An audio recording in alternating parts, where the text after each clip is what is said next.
guys, and welcome back to the SA Gamers podcast. I'm your host, Diab, and in today's episode, this is gonna be episode 7 featuring Salty Monkey. She is a gamer, streamer, and also part of Bravado Gaming CSGO team. So, yeah, if you guys do enjoy, make sure to drop a like and subscribe with the bell turned on to not miss out on any future videos or streams that we do on the channel. And at 500 subscribers, we are going to be doing a Fortnite giveaway. It's going to be a 500 V-Buck emote.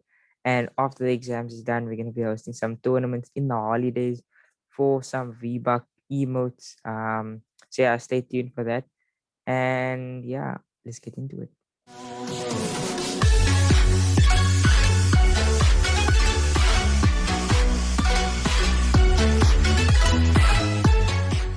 Okay, so before we start, will you tell us your real name and how you came up with the name Salty Monkey? So my real name is Yana Detoy, and SaltyMonkey kind of just formed because I really liked George of the Jungle, and when I had to make a gamer name, I wanted to make my name I Like Your Monkey as a reference to George of the Jungle. And when a couple of months later, I thought it would be funny to call myself Salty, like I like your Salty Monkey, because like everyone was so salty in the gaming world back then, I thought anyway. And then when I started playing competitively, the casters really struggled to say, I like your Salty Monkey, took a shot, it's a bit too long. So I ended up having to shorten it, and then I just shortened it to Salty Monkey. So there's not really much meaning to the name, it's just kind of evolved, to be honest. Okay, cool. So you were a gamer, correct? And Yes. how did you get into the gaming scene, and why did you start streaming? So initially I got into the gaming scene also accidentally. I started playing a lot of Counter-Strike, and before I played Counter-Strike, I didn't really play any FPS games, so it was fairly new to me, and I just really wanted to improve a lot. And I met a couple of girls online that were playing Counter-Strike, and they told me that I should come and join one of their clans, and they play, weekly, and like this competition, which was then what we know now to be VS Gaming, which was then I think the Telkom DGL, I think that was what it was. Yeah. And so I kind of joined that, and that evolved into me playing for EN eventually, and then Bravado Gaming when we had the Finesse female team. And from the female team, when we disbanded, I started streaming just kind of because I was missing gaming as a whole. And we had such a strict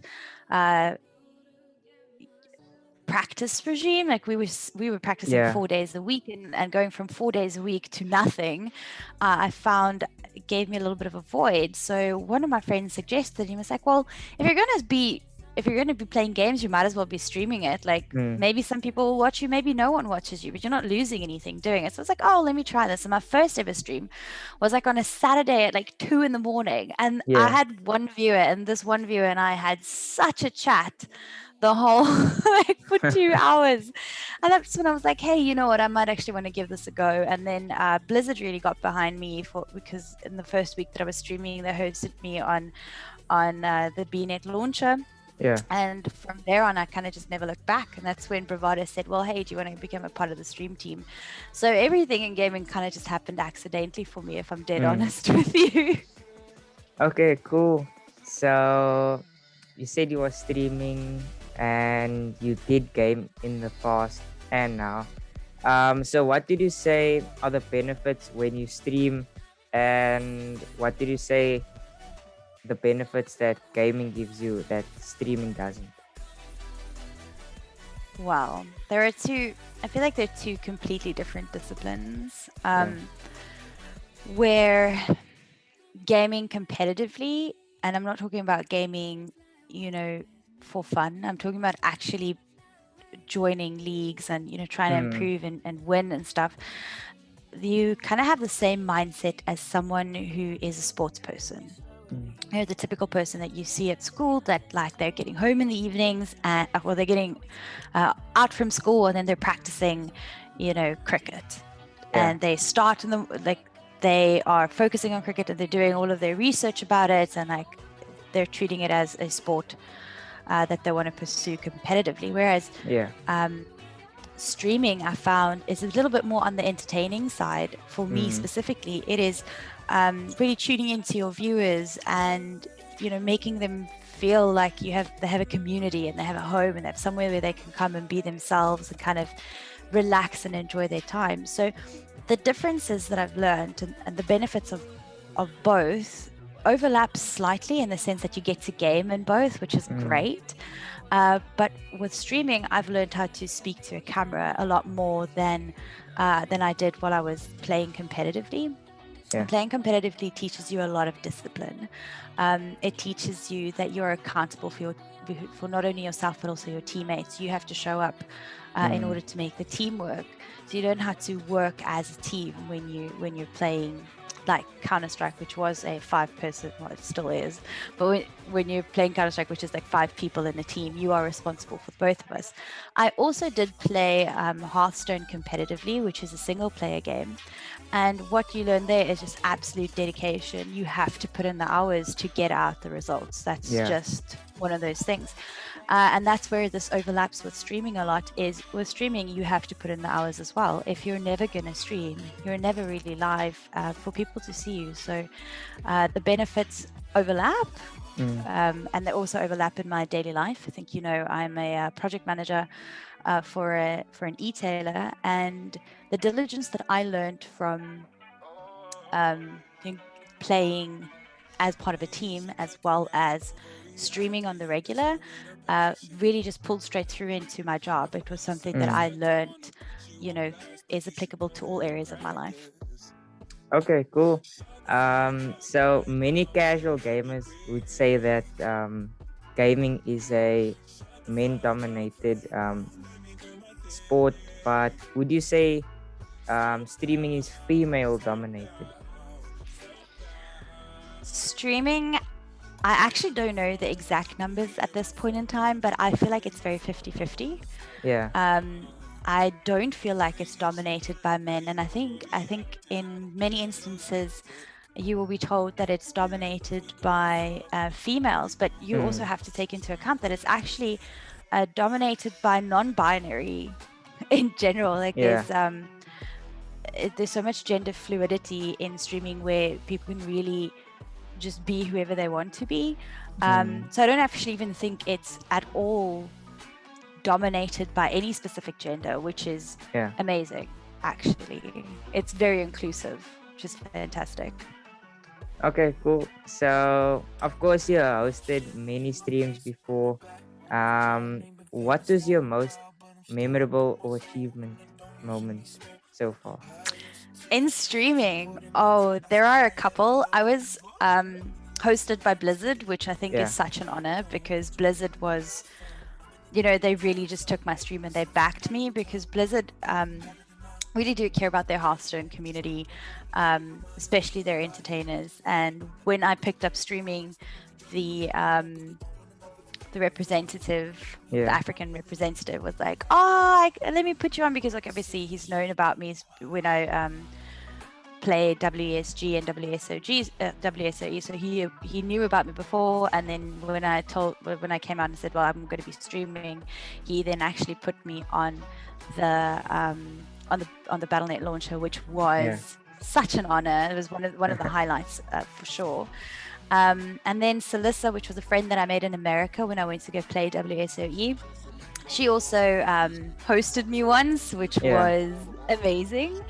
But I don't want to take away from everyone else that has done, you know, they've taken part in my stream.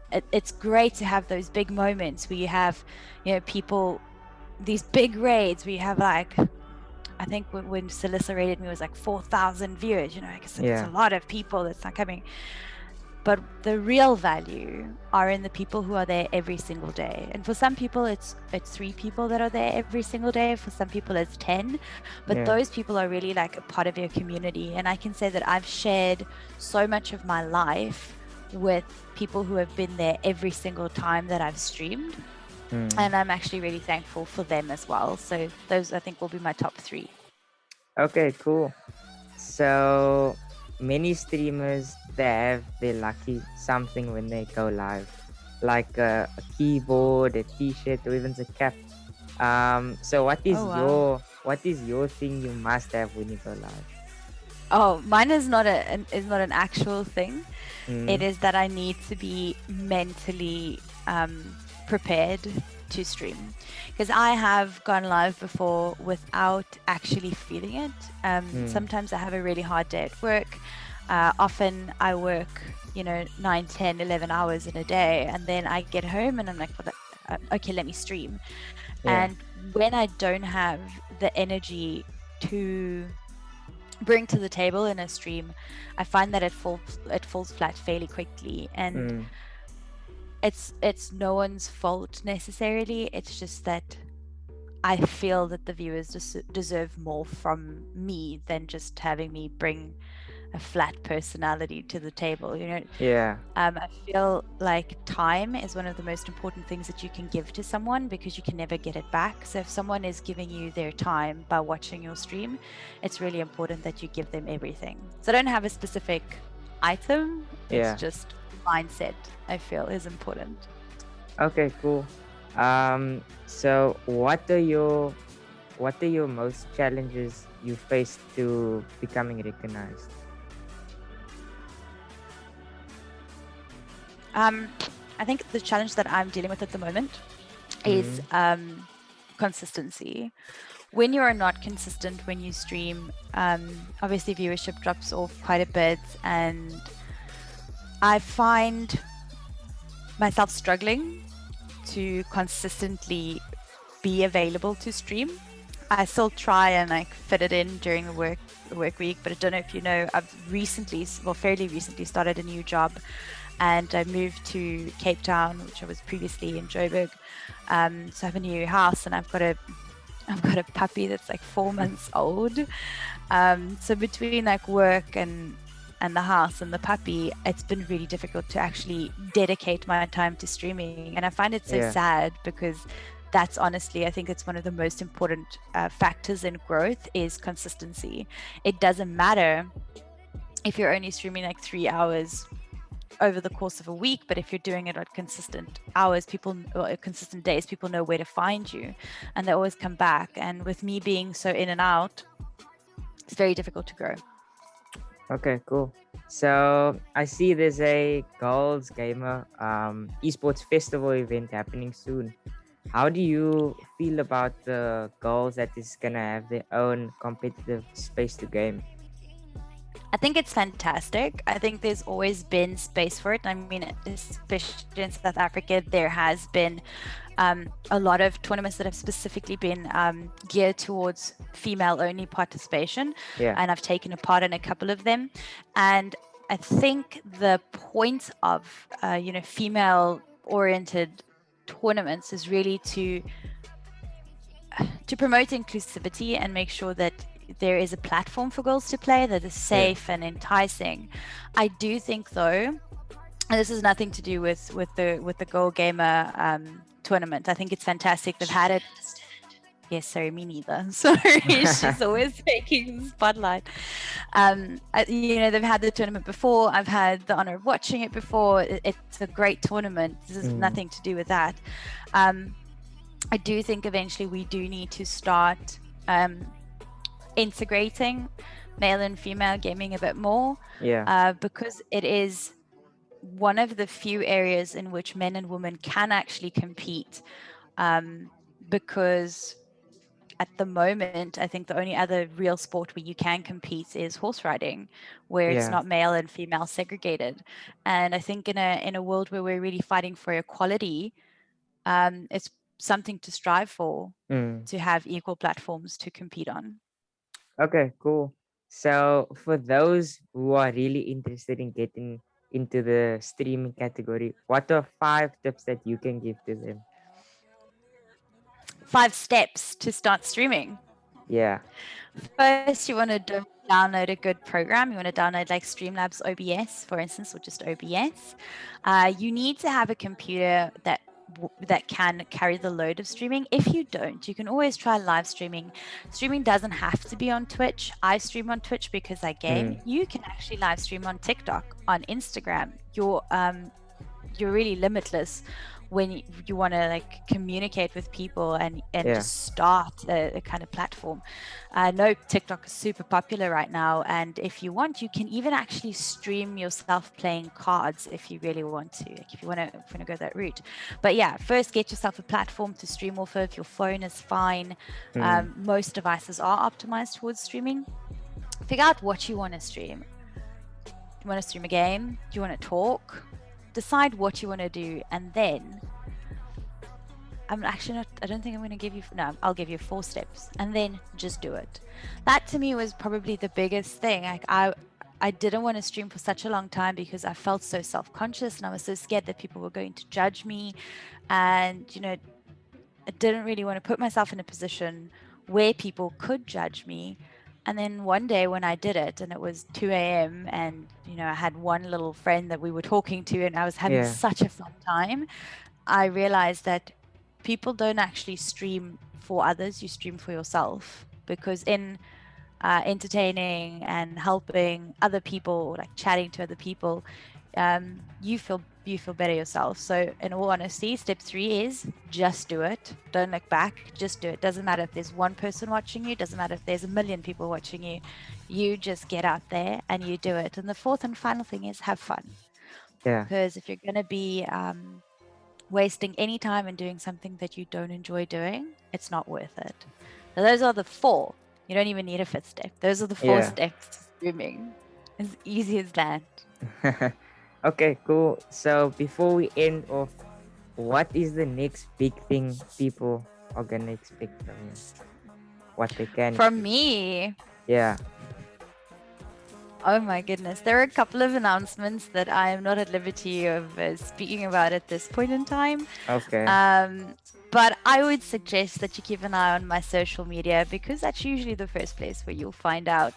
But I do have some tricks up my sleeve for this year. I'm going to perhaps do a live stream of hiking and dog training and my actual life, which is kind of something that I wanted to incorporate as like IRL streams of you know, what's going on in my real life. So I think that's something to look forward to, but I can't tell you absolutely everything. I wanted to fun things that are going to be happening this year that's very bravado related, but you're going to have to check social media for that. Okay, cool. So before we end off, where can the people find you? All right, so my social media is at SaltyMonkeh. It's actually SaltyMonkey, but an EH at the end for Twitter. The same for Instagram. And then I do have a Facebook page, but I'm not very interactive right there. Your best bet is to follow me on Instagram and Twitter. I always make posts over there. Okay, cool. Thank you for giving your time towards the podcast, and I hope we can speak more in the future. Thank you so much. I really appreciate it. I forgot. My Twitch is at SaltyMonkey as well. EH at the end. Okay, guys. Yeah, just go follow there. And yeah, we can Thank you more so in the future. much. Okay, cool. Yes. Bye. Thanks for having me. I really appreciate it. Bye. Yeah, no problem. Bye.